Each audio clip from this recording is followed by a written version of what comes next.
एक घने जंगल में एक पेड़ पर कालू कौवा अपना घोंसला बनाकर रहता था।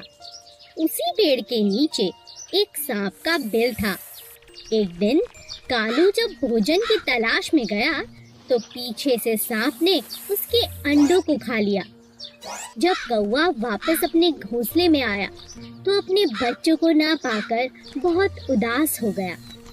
कौवे को सांप पर शक भी हुआ और उसने फिर सांप से पूछा, भाई साहब, क्या तुमने किसी को मेरे घोंसले की तरफ आते देखा? किसी ने मेरे अंडों को खा लिया है? नहीं नहीं, मैंने किसी को नहीं देखा।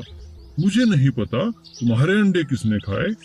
कुछ समय बाद फिर से ऐसा ही हुआ, पर इस बार कौवे ने सांप को अपने अंडे खाते हुए पकड़ लिया।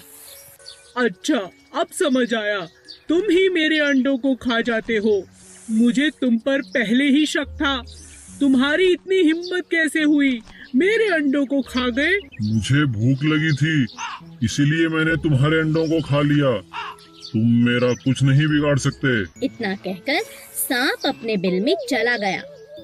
कालू बहुत उदास हो गया और उसने सांप से बदला लेने की सोची।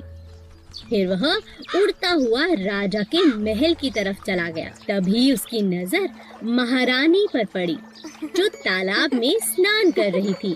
महारानी के कीमती जेवर तालाब के किनारे पड़े थे, जिनकी निगरानी उनके सिपाही कर रहे थे। कालू कौवे को एक उपाय सूझा।